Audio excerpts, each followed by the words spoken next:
Hello, everybody. We are live. This is the Event Success Insights podcast with me, Chryssa Skodra, the world's first ever event success manager, hosting this podcast series with influential top leaders in the field of events and professionals, academics, practitioners. And it's a great pleasure to have with me André Noël Chaker. Thanks for having me. André, you are the co-founder and chairman of the board at MySpeaker. Now the setup here in this show is a little bit different. André is here so close, yeah. Next to me due to some technical difficulties. André, come a little bit closer to the microphone so we can hear you better. Yes, here we are. In this Event Success Insights podcast series, which is powered by Lyyti, the leading event success platform that enables you to create meaningful encounters and also measure them with the experience value score, the EVS. We get a chance every week to talk with people who have something interesting to say. And today's episode is all about artificial intelligence and how AI technology can deliver more impactful events and speaking for every event. And André is the right expert to talk on this topic. So André, first of all, for you're a very well-known figure here in Finland and also I think around Europe, I would say, an award-winning public speaker. So tell us a little bit about your background and what brought you to where you are today and why you're a public speaker and didn't become a professor just like your father. Well, don't we all want to rebel against our parents a little bit? Yeah, he was very disappointed that I didn't become a professor in the end. Though I did spend an odd 10 years in different universities around the world. And so, yes, it's a mix of experiences in our lives that bring us to a certain point. And I guess I am very grateful for my background, given my father was a professor of literature, rhetoric, Old Latin and Greek background. So I studied Old Latin and rhetoric at school in a very old-fashioned.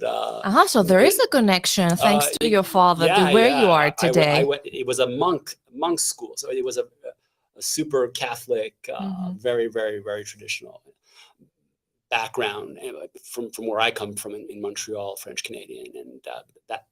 So I rebelled to a certain point, but to a certain point, I also very much value the scientific method, the arts and the art of speaking, the art of communicating, but also the art of writing, and taking that to a level where you could actually earn a living from this. And were you debating a lot with your father, having this constantly? My father was very old-fashioned, so we had a lot of things to solve. He because of his background, and he passed away this year, almost 100 years old. So of course, Catholics of that generation were for example, very homophobic, and I thought it was completely ridiculous. So we had arguments on those kinds of things. But of course, that prepares you for a life of public speaking and debating when you have that kind of caliber person living at home. It's very good. But then, so he trained you from very young age. So perhaps he honed really your public speaking skills and debating abilities and social skills. Absolutely. He was a genius at it. He was a genius at it. And of course, may he rest in peace. I'm sorry for your loss. Absolutely. He's a wonderful man. God bless him. And he inspired I wanted to follow to a certain extent in his footsteps, I guess, because I got into McGill very, very young. It's our best law school. Of course, I think it's our best law school in Canada. And I was only 18, so it was an exception to come in that early. I was very eager to succeed. And one of the things you need, at least as a North American lawyer, at least one of the great competitive advantages is to be a pro at rhetoric and be a pro at public speaking.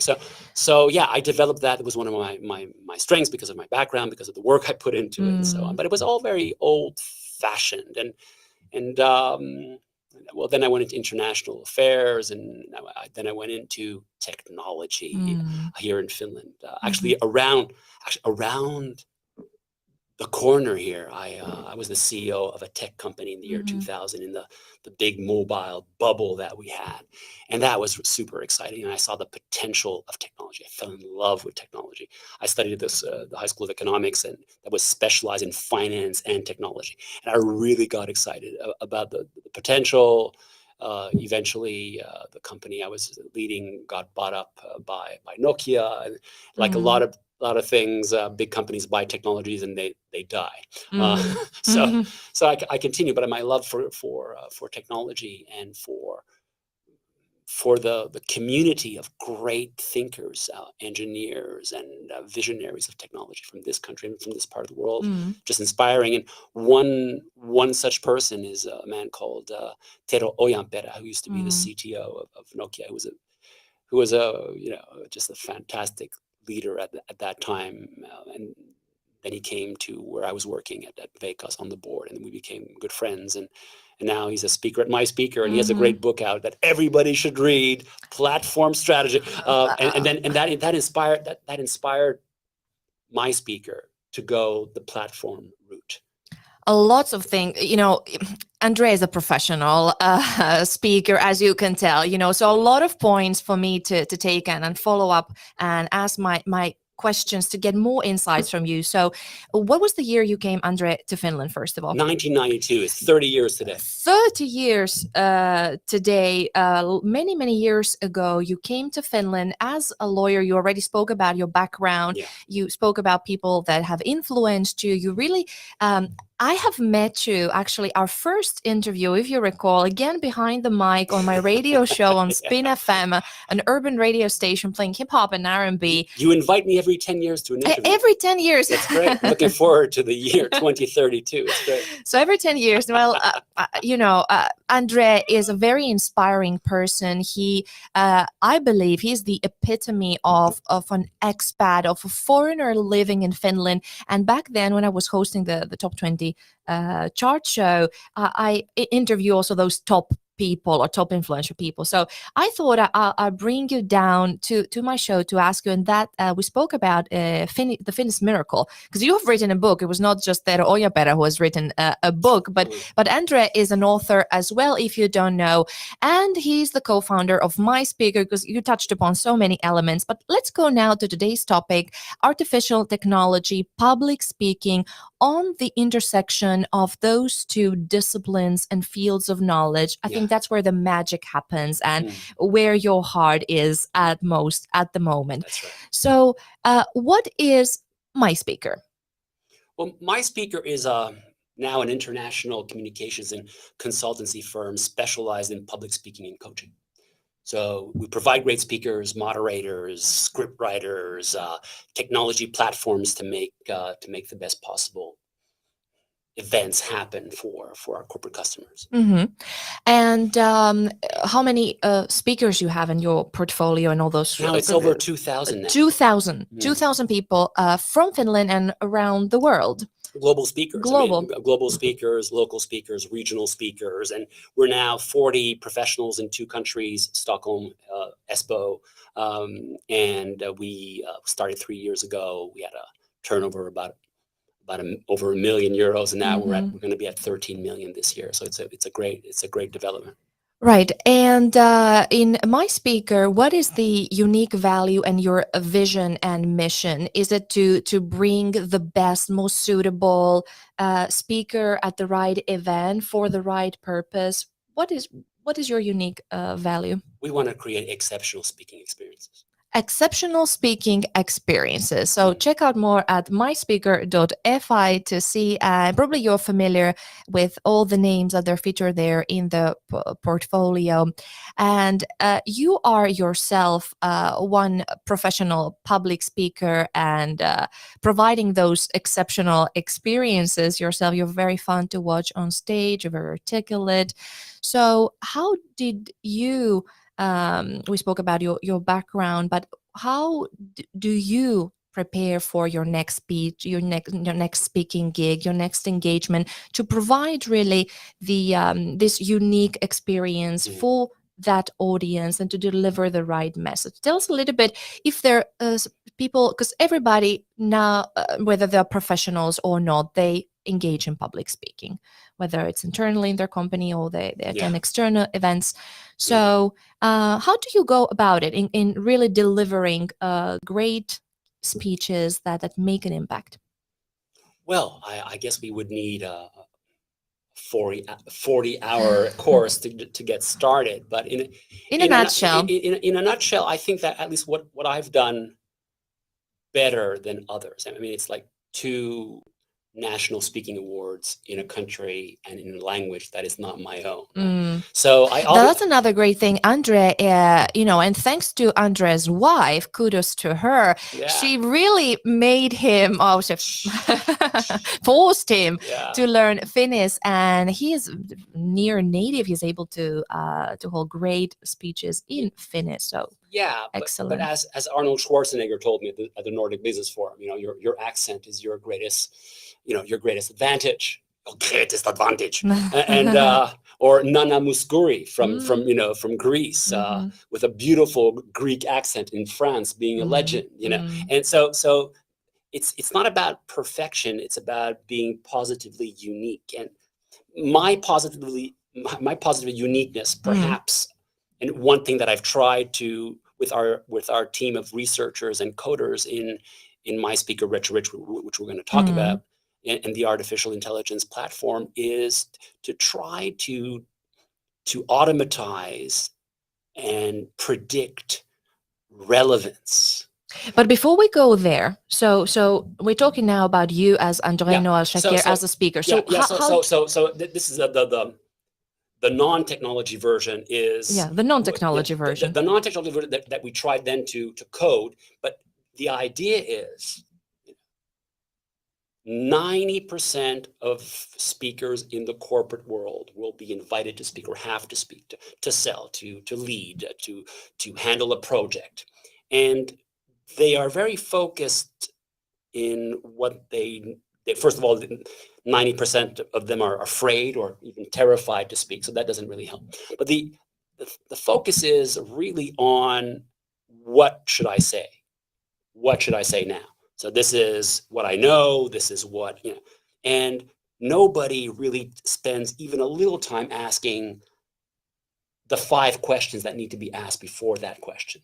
What are those 5 questions? Those 5 questions are 3 why questions and 2 who questions that I ask myself every time. Okay. And I recommend everybody do this, even if it takes you 5 minutes. Ask yourself these 5 questions. So question number one, André. Okay. So these are a group of 3 and a group of 2. Okay. So the first three questions that I ask myself all the time are those 3 why questions.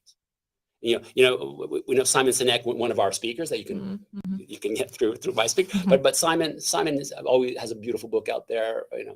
It's like 15 years ago. But it start with why for businesses, for marketing, but for public speaking and for communications, the 3 why questions are: why now? Why them? Why me? Or why us? Why now? Especially for the events industries. Why now? Why them? Why me?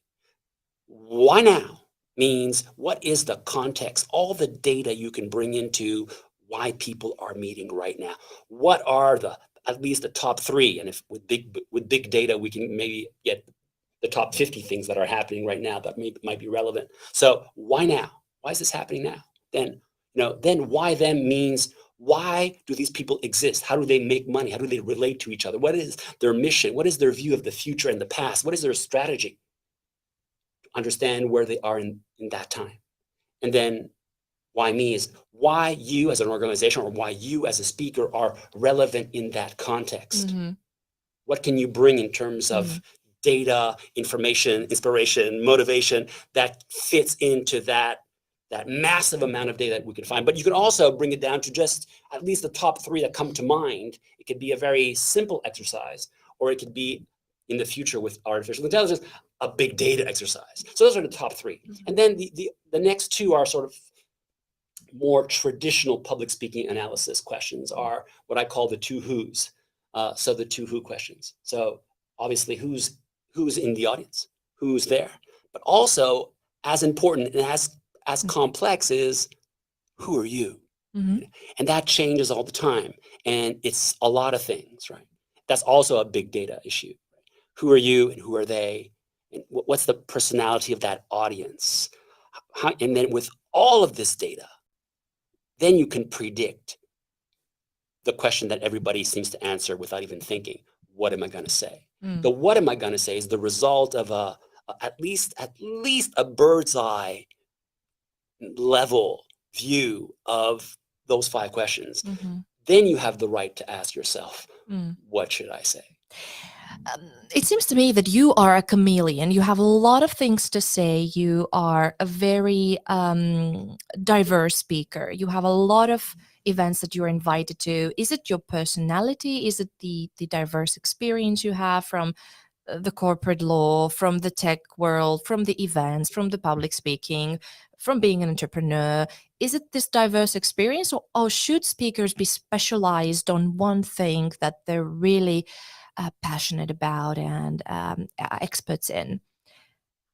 What do you think about that? Well, for me, I think it's the result of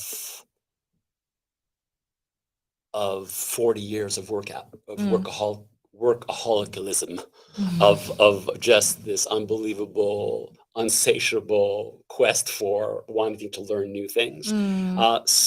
And everybody's different on this. I just had a passion for the law, and then I had a passion for international affairs. I had a passion for writing throughout my life, a passion for singing and performing with music and That's stuff. true. I had a lot of passions. I mean, some people only have one or two. And that's fine. And that's fine. And that's fine. They go deep down. I had a passion that, and somehow they were synergistic, right? And then I developed a passion for technology, for learning how technology could serve humans, and then a passion for entrepreneurship, a passion for Finland. So I have a lot of layers where I try to combine all these things. And the common mistake is to get passionate about a lot of things, but you only touch the surface. When I get passionate, I go as deep as I can. I put, if not 10,000 hours, at least a few thousand hours in each one of these ventures, which means a year or two of my life. And that creates layers of experience and insight that I can then go and get and to help others try to go forward, and being able to associate things that some people can't. And at least it makes it original, it makes it interesting. And every time it seems that it's helping people. So I really enjoy that process. André has many layers and is a great example of a person who really dedicates himself and curious and always learning and always helps others learning as well. And here I want to touch upon the automatization and what artificial intelligence can add to this equation, because it's also, I think, the personal human touch. It's not only your experience and the hardcore facts, but you speak to an audience, you're likable, right? You touch upon people's hearts and minds with your music, with your voice, with the sound of your voice, with all the experiences, and people relate to that.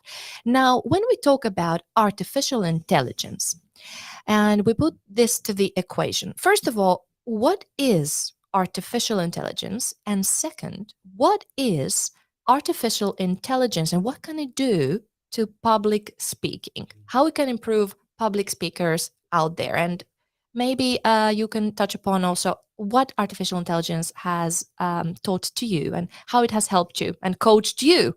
Yeah. Which you are already an award-winning those are great questions. speaker. So what is artificial intelligence to start with? Yeah. Artificial intelligence is a sentient intelligence other than human intelligence. So right now, all the intelligence out there, even on the internet, the great majority is human intelligence. In the future, it'll be a majority of non-human intelligence that is out there. So it's very exciting. If one of the most inspiring books I've now read on artificial intelligence is the one that just came out from another 97 years old. He's still alive, though. He was the same age as my father. Henry Kissinger came out with a book called The Age of AI, together with Eric Schmidt, who's the CEO of Google. It's a beautiful book that really. What are some key learnings from the book that you just mentioned? It's how you can put artificial intelligence to the service of humanity, and also the things we need to be careful of. Of course, Elon Musk is very pessimistic about artificial intelligence. He's afraid that we're not going to be able to put in the safeguards in time as we come. There are various levels of AI. There's analytic AI, there's a predictive AI, then there's decision-making AI. So when the AI can decide on itself, think and decide on itself about certain things, we need to have safeguards, or else we might be in trouble in the future. But that's another issue. But the great examples of how AI can help us are, I think, one of the best ones in recent history is the discovery of halicin. Halicin is a new form of antibiotic or penicillin, if you like, where we now have this problem with resistance to the antibiotics. So they're not working anymore. So how can we find the next generation penicillin or the next generation antibiotic? And that is a beautiful example where they found 120 million molecule candidates, which the AI was able to crunch to come down to the top 200 for humans to test, to find the one that can save lives in the future as we develop these problems. Having done this by hand, it would have taken them 50 years, and even then they never would have found it. So coming to public speaking, there's a huge amount of data on the 5 questions I asked you. Why now? Just all that's happening around us right now that could be relevant to our discussion right now. And there's so much data about your audience, about who they are, what their company does, their history, their future. There's a huge amount of data right there. And then, how anything about what and can bring can have a match of relevance to that. I mean, these are big data issues that can be solved by artificial intelligence in the same way that we were able to solve the antibiotic crisis with halicin, or at least this discovery. So it's very exciting to be able to approach events, a sales meeting, a project management, a leadership situation where you have the best possible data to make sure that you have the best possible content for that event. Data-driven insight powered by AI that can make you a better speaker. And I think that leads us nicely to the initiative that MySpeaker has taken the past. When did you start with RhetorRich? A couple of years ago? Yeah, we started RhetorRich 2 years ago. The research has been going on with a team of experts that I've been leading now for almost 6 years. But now we brought it into MySpeaker 2 years ago. So 2 years ago, I was happy to be invited also myself to join this initiative. It's a global platform for measuring and improving public speaking. Within that platform, there is a free course that André is having with brilliant video tutorials, video lessons. Oh, you saw those? Yeah, participate, cool. Of course. Cool. I haven't yet completed the course, but I'm halfway through. Okay. So check out more at just Google MySpeaker RhetorRich, and there's the mighty networks there. I think the URL I wouldn't like to give, but by just Googling MySpeaker RhetorRich, you can join the initiative as well and learn more how to improve your public speaking skills. Take the course. There's lots of opportunities to attend live events. Is it still going on, the open mic nights, or? We're not offering them now. No, okay. It's the summer, maybe in the fall. All right, but there is the free course on public speaking. The art. What is it? Speak or Die? Speak or Die. Speak or Die by André. So take that free course if you're interested to improve your skills. And then, of course, there's still an existing community there of people who do public speaking or are interested in it or interested in honing more their speaking skills. So 6 years you've been doing the research, merging artificial intelligence, machine learning, deep learning, all this with your passion for public speaking. What is this initiative about, and how did you come up with this, and where do you see the future of it? What is the next step? Now you have already some community members there. You've held some open mic events. Some people have taken the course successfully. What's that next step, and how does it tie up with MySpeaker and your coaching that you're offering? Yeah, well, great questions. The insight came from the research on the book Speak or Die. Did you initially was the initial idea to make a physical, tangible book as you're an author? Okay. Yes. So first you wanted to make the research on maybe publishing a new book on the art of speaking, public speaking. And what happened? It became very clear to me, especially I wanted to be, based on the neuroscience that we have, the psychology science that we have, the technologies that we have, and just researching all of this became, wow, all of these scientific articles are coming from the year 2014, 15, 16, 17, and huge amounts. And the amount of stuff we have from the 90s, 80s, and so on is actually few and far between. A lot of it has been debunked by new research. A lot of new insights saying, actually, what we believed back in the 80s isn't really true anymore, because we have the tools, to go into the brain and measure things, and we have the technologies to actually analyze these things. And all of this rush of research, I'd say that there's been more research in the past 6 years on human voice, human speaking performance, just generally speaking, in the past 6 years than in the past 60. A huge amount. And the reason is Amazon wants the next Alexa. Apple wants the next Siri. The thing is, all of this research goes to helping corporations develop the next generation robot. We want a robot that speaks like a human, a robot that understands other humans like humans do. However, very few companies have been interested in using all of this knowledge to help humans get better. Very few. A handful of American companies now emerging. We're the first European company doing this. And RetroRich will now be in 6 languages starting this summer. What are the languages for those interested out there? So we're going to have, obviously, the most important languages in the world, Finnish, Swedish, because it's our home turf. But then we have the bigger languages, the French, German, and Spanish. It's going to be available starting August. So that's very, very exciting. And we'll be the first in the world to offer this, a robot that understands these languages and helps speakers in those languages. So artificial intelligence now serving and helping humans. That's so right. This is important. And you got a chance, André, to interview Sophia, the humanoid robot, as well. And I remember you posted on LinkedIn asking your contacts and your network to drop some questions, and I wrote my question there. It was so cool. And it was so good. But I have a follow-up question. So my question was selected, and then your colleague addressed it from the audience. And tell me a little bit about what is your view on Sophia, her responses, because I think we spoke before and you said that artificial intelligence perhaps is still in a stage, how did you put it? Not very intelligent. I shouldn't say that. But yeah.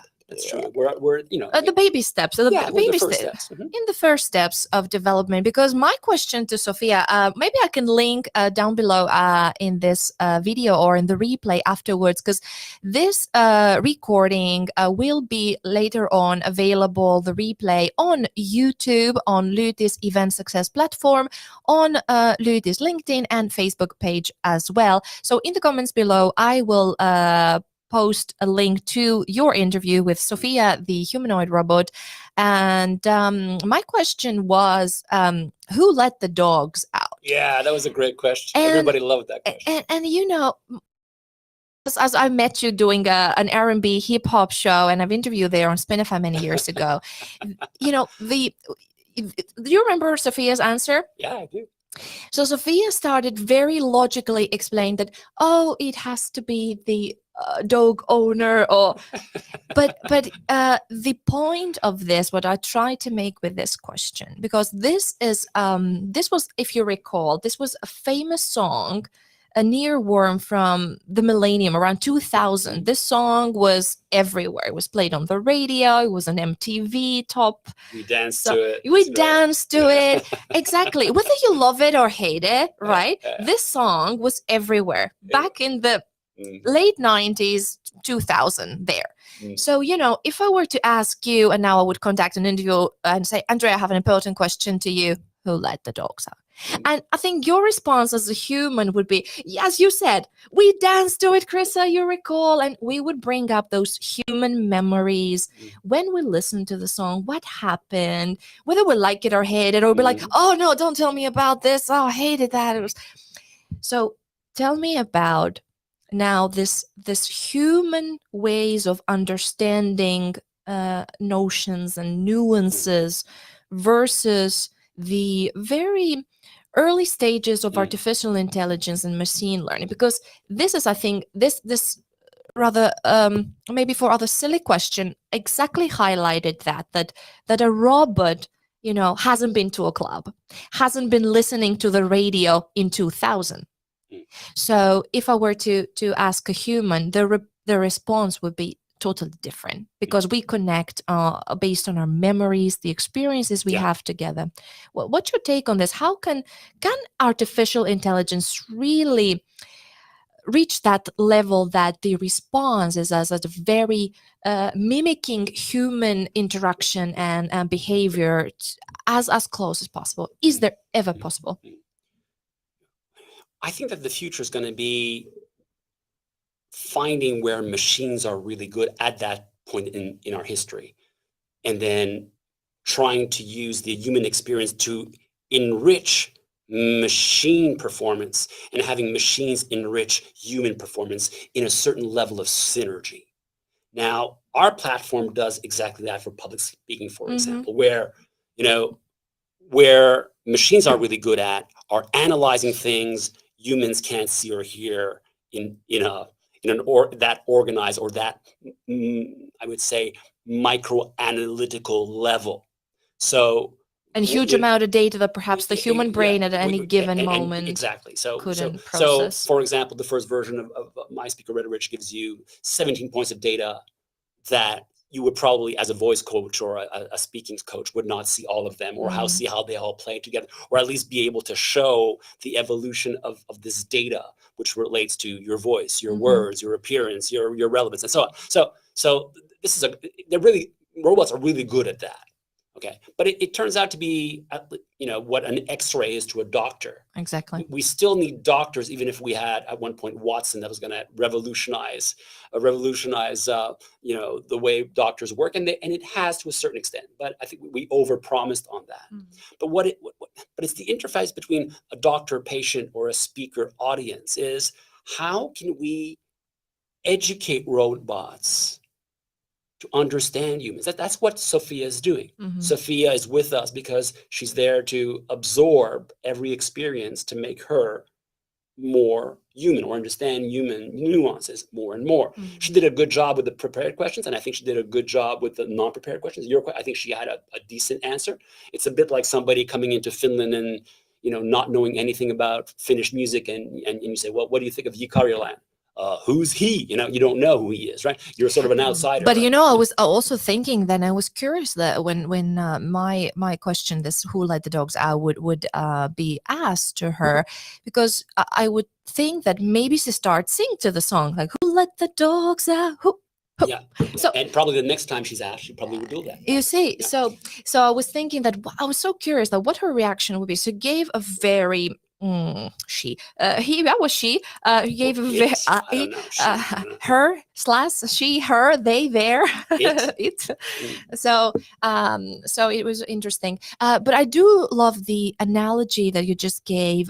You compared artificial intelligence to an X-ray.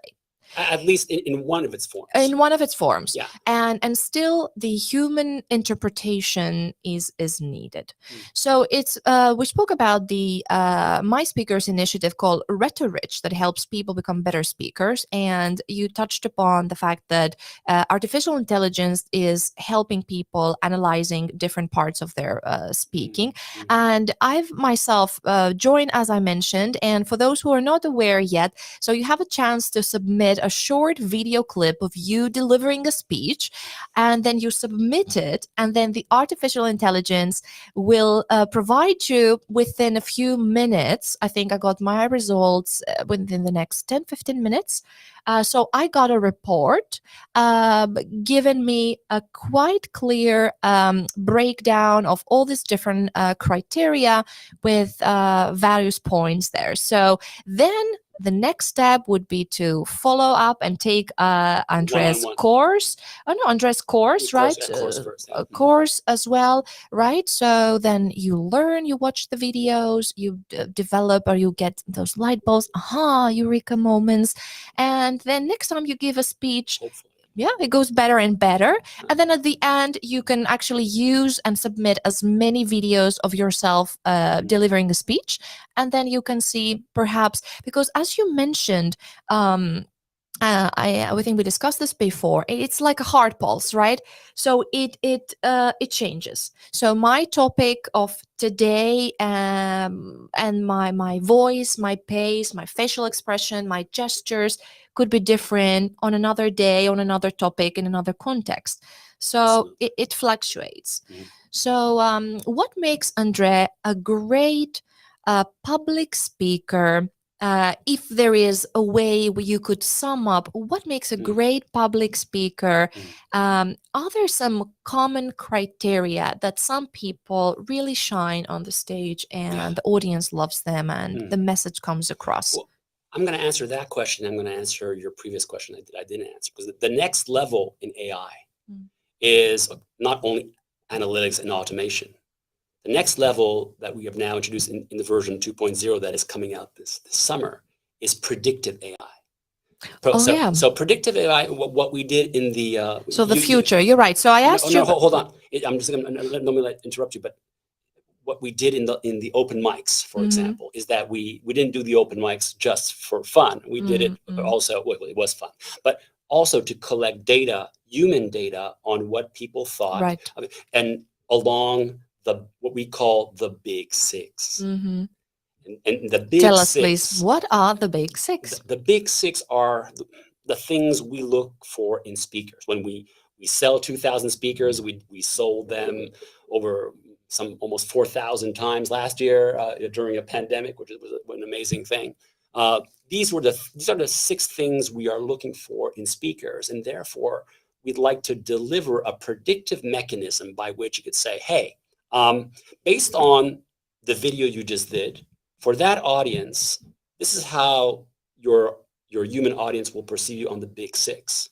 Also, for our events organizers or for our salespeople, one of the big sins of our industry, with all due respect to all of my colleagues out there, and this is also for our industry, the speaking bureau scene and also the event organizing scene, is that we tend to do the same thing over and over. Hey, this works. This is a good speaker. We sell the same 10 speakers, the same top 10 comedians. We say we have the same kind of foods, the same kind of, we repeat things that work, and we understand that. But what our artificial intelligence can tell you is that, hey, we've sampled 10,000 elements of content. And according to our analysis of the context, this person in Indonesia is your best bet that you never would have thought of. Right? And that's really, really cool stuff. So our next version for speakers is to give you a prediction of the big six. So, and the big six are, they spell the word collapse in English.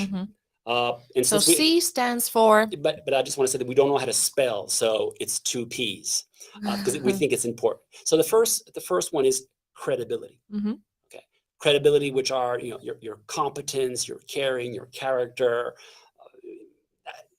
We sell credibility, and you have to have that to be a good speaker. Either in one of the 3 sub-elements of credibility, you need that. Then the other, which is more on the pathos, this is more of a logos thing, but on the pathos thing side is, or the pathos side of ethos in this case, is the likability. Pathos. I'll rehearse I need to practice my Greek. And by the way, Aristotle, one of the few things that still is proven by the science is this division. Pathos and ethos. Pathos, logos, and ethos. So ethos, who you are. Logos is the logical structure of what you're saying, and then pathos is the emotional connection you can make to an audience. And where Aristotle was wrong is that at that time he believed logos was the most important. Pathos and ethos were sort of an inconvenient part of the whole thing, where actually the opposite is true, based on science. But that taxonomy is still holds true. So credibility, is sort of a credibility and likability are ethos things, but the credibility is the logical side. Likability is on the emotional side, and on the emotional side for likability, we're looking at things like personal relevance, empathy, authenticity, and also friendliness, smiling, laughter for these things. So those are the first 2. And then A for authenticity of your message. Are you who you say you are? Is there are you walking the talk? Worded correlation. Are you who you say you are? Do I feel that you are the real thing? Right? And then the 2 P's are P for presence. Are you really there? Which is hard to do in a virtual setting, but we can do it, right? Or do I feel that you are present, that you are with us? Then persuasion, which is a logos measure, right? What's the structure, the argumentation? Are you a thought leader? Are you somebody who makes sense, from that perspective? And then ultimately the S for storytelling. How well are you in using this format, which has been the most powerful format in public speaking for the past 3,000 years, or maybe the past 10,000, but we don't have a record, right? So in how good are you in embedding in that narrative format? And so our robot now, which is pretty cool, has been able to use a lot of physical elements of all the data and able to give a predictive measure, say, hey, with this speech, your probability of being perceived as credible is 91%. Your chances of being perceived as likable, unfortunately, is 40%. And so we predict these big 6 for speakers, for salespeople, and also for events professionals, which is pretty cool. And this is perfect timing to ask you, how do you measure the speaker's performance at any events? What kind of metrics, what kind of feedback from the people that you have under? Do you have access, first of all, to the feedback? Is there any surveys, any questionnaires, any other insights that you're using, and how is this being analyzed? Because you're selling the services of great influential thought leaders and public speakers, and how are those measured? And then related to that, because you just before spoke about the importance of continuous development and things that perhaps not doing the same old, inviting the same person over and over, but perhaps maybe having some new approach or a new face or some new element to the speak being delivered to an audience. But how do you measure the impact, other than the claps and the credibility and all this what you brilliantly explained, but does from the participant point of view, do you have those insights? Because here I'd just like to clarify the event success Inside podcast, as mentioned, and as you know, it's powered by Lyyti, and Lyyti has developed the experience value score. Are you familiar, André, with the experience value score? Talked about it. Yeah, so the key metric and what the measurement is my time well spent? So it's a very participant-centric approach, and the key question is, was my time worth it or wasted? Now, when we have public speakers taking half an hour, 2 hours, doing the majority of an event, and having a live audience or online audience, how do we measure from the participant point of view what impact is the time, the biggest investment in events? Was it worth it or not? Well, this is where we're in the infancy of analysis. So, of course, we would like to go into every event and measure with our AI analytics tools, which will now have some 25 data points on this, sort of the X-ray we talked about. And then we'd love to ask the humans the big six feedback, maybe in a more developed format. We believe in that way of measuring the impact of public speakers, and that'd be great. What commonly happens in the event industry is that they'll have a 1 to 5. What did you think of this speaker's presentation and content? What they usually mean is, was the delivery something you enjoyed or you found professional? And did you learn something? Basically, what was the content of the? That's very, at least in the Nordics, that's what we use those two metrics over and over again. And it was so. I just want a small anecdote. I don't want to say that. Would you say continuous development? And I've won a few prizes in this country, and I'm a good speaker, but I also get better all the time. And there was this company that really gave me a hard time. I don't think that they'll mind me mentioning. They are the Standardization Society of Finland. Okay? So they're very into standards. They measure everything, measure. And they gave me we had to postpone many times. They wanted to have a live event, so we went over the pandemic. And they're always asking me to give them data, what we're going to do, how is this going to be impactful enough? Is this relevant enough? And I love that, right? And they had these events. They invited me to a pre-speaker dinner a year before. I mean, these people are like really careful. The Standardization Society of Finland. But they were always wondering, are you going to be able to make it? And we have such high standards. And even with my background, they had doubts whether, I could deliver on the promise, right? And then, just before my vacation, going to see my daughter in Spain, I give the keynote, and then they right after they pass out these papers. Okay, everybody, analysis, evaluate, and then I just had to laugh when he sent me the results, and they had this esiintyminen, so your presentation from 1 to 10. I got an average of 9.8, but then for my content, I got an average of 9.5, dramatically lower. Right? And it made me, and they said, yeah, and he was the best of all times at our event for the past 12 years.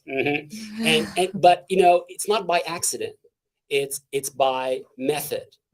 I would not have gotten that score 6 years ago. But because of this research, because of the AI, the writing the book, and so you walk the talk. I put myself to the robot. I know what my weaknesses. I have weaknesses as a speaker. What are your weaknesses? I have strengths as a speaker.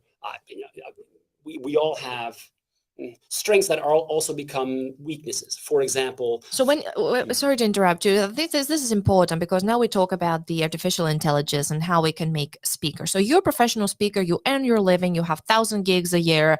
No, 100. No.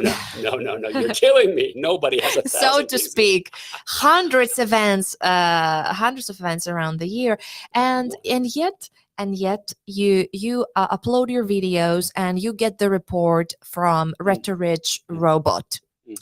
And then what are you working on? Do you have things to work on? Oh yeah, I make huge mistakes. So, you know, the videos that you saw, they're the result of a lot of tweaking, of a lot of mistakes. My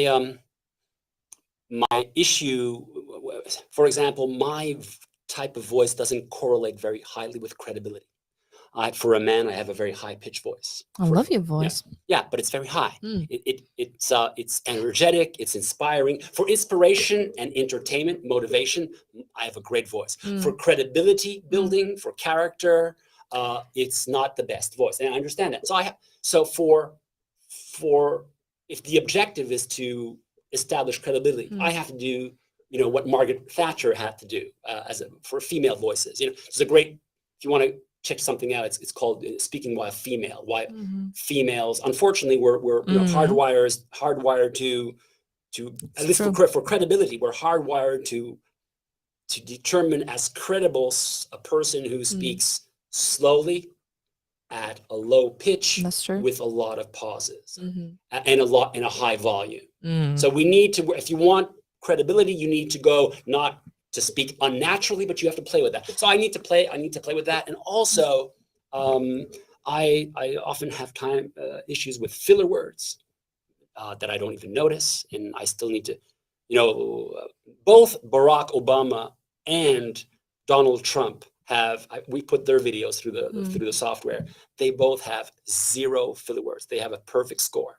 It's an amazing thing how you can establish credibility and clarity by just eliminating the,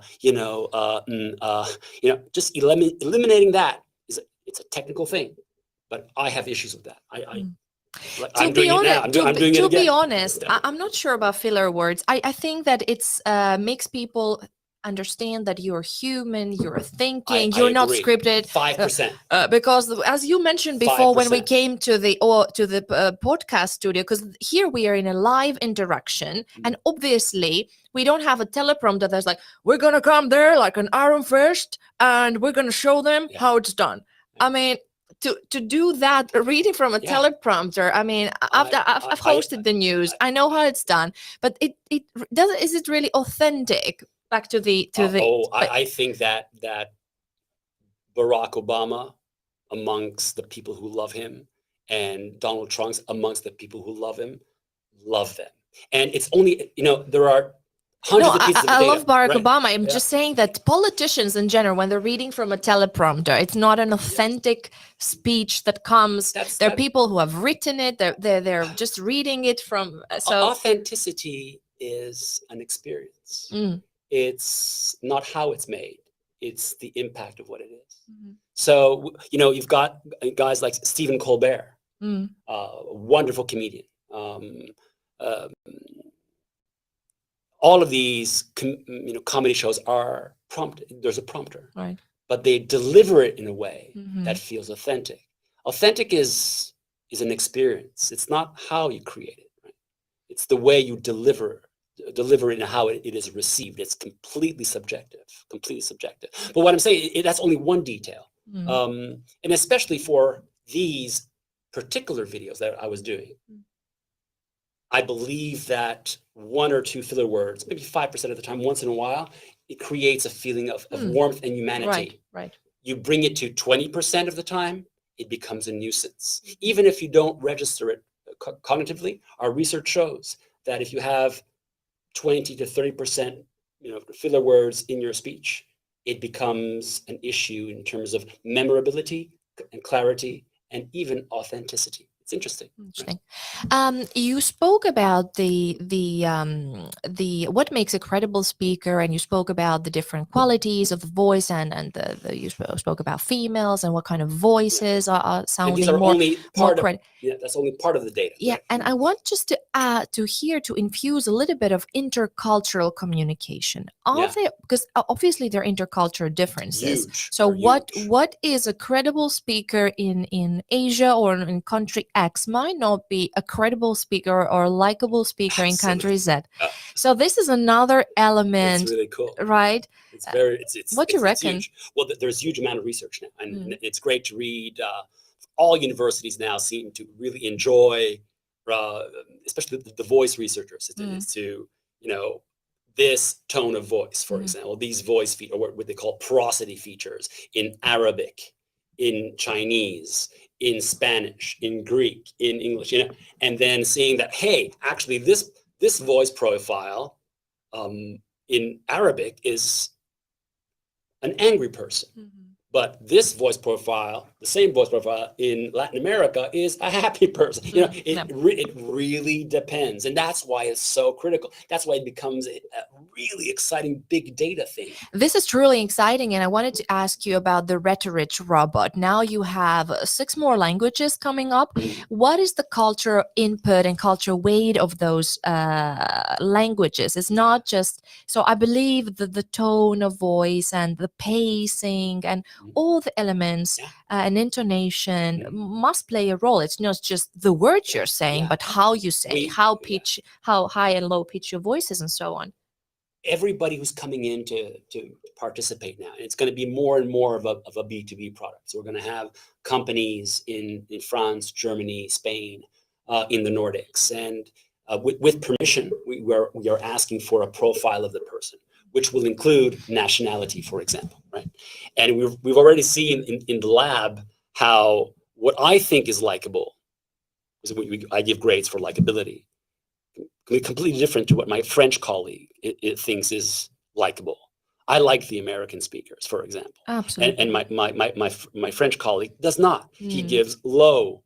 They think they're too arrogant and cocky. Whatever, but on the particular issue of likability, which is a big issue in public speaking, one of the top 6, or one of the big 6. All right.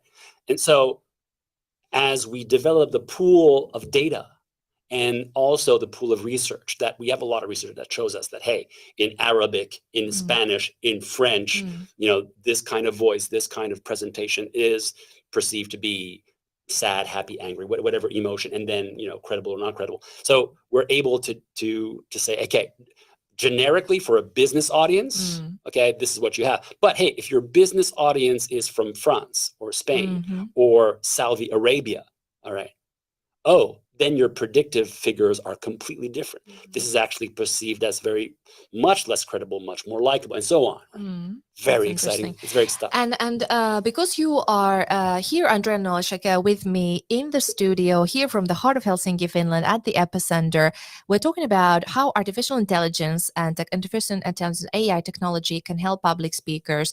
And André is the co-founder and chairman of the board at MySpeaker, an event, a portfolio of speakers, of 1,000 speakers around the world that can come to speak to your event. And now you're saying that you're going and focusing more on B2B and coaching, because indeed the fear of public speaking can cause not only a personal deficiency and handicap, right, in people, and paralyze people to feel, but I think it's proven that people who are not able to speak publicly, they might lose on monetary terms. They might have, they might be paid less. They might not have the career advancement that they deserve. So the fear of public speaking, or the inability to speak publicly, and that could be absolutely trained, right? So I think we go back, closing the cycle, what was the circle, what was just started in the beginning, talking about of how artificial intelligence can help humans become better speakers, one event at a time. So now I want to ask you, what would be, is there what would you urge the listeners out there to reach out to you and MySpeaker and the Rhetoric Initiative for what intents and purposes? If you would sum up, who do you invite to check out your platform, check out the initiatives, and so on? How could you help? Well, we're going to start, as I said, with a B2B strategy. So, anybody out there has a team of people who feel that they could do a lot better if they were more impactful as speakers at work. So either to sell more effectively, either to lead more effectively, or to handle product management more effectively, come and talk to us. Send me an email. We'd love to take groups at a time, and we make them better salespeople, better leaders, better project managers by enhancing their ability to speak with impact. Excellent. So reach out to André Noël Chaker, always available, always willing to take your calls and answer to your emails. Great person to be around with and talk to. Even next to each other. Like exactly. Yeah. Cheek to cheek as we are having the show today. And now the show is coming to the end. And we have a question from my last guest. Last time, Andrea had the CEO of Management Event, Mrs. Jenny. Yes, Jenny Tolonen was here, and she left a question for you to answer. So let's take Jenny's questions. Have you watched the recording? I did. All right. You forced me to. I had to. So it was insightful, wasn't it? It was wonderful, yeah. All right. It's great. Do you remember the question of Jenny? Sure. So Jenny asked André that, André, you're coaching a lot of people, a lot of speakers working with content. So she's asking, what are the trends you see in business event content to be relevant in the future? So relevant business event content. What is your take on that? I think the future of the industry is going to be at the confluence of technology and relevance. Basically what we've talked about earlier. What kind of relevant content are we going to find, hopefully using AI and great humans alike, to meet the new formats of the future? What is a global business event in the metaverse going to look like, right? And that's that's really, really exciting. How can we measure and get all the data that we can get from that kind of platform to make sure that every time we prepare a format, content, it is always as relevant and as engaging as possible. And that's the future. I really think that it's at the confluence of technology and relevance. At the intersection of technology and relevance, there we find the answer. And that leads perfectly to my next guest, because next week here in the studio, I will have Mrs. Yara Diaz. We will be discussing about what it means to be an event producer on the metaverse. That's what she does. Very cool. Very, very cool. So that's perfect, actually. That leads perfectly to my next guest. So what would be your question to my next guest then, to an event producer who's working actually on the metaverse? Well, what insights you like to get from her? We're very excited about the metaverse, and we want to be the first platform that will be metaverse ready. Great.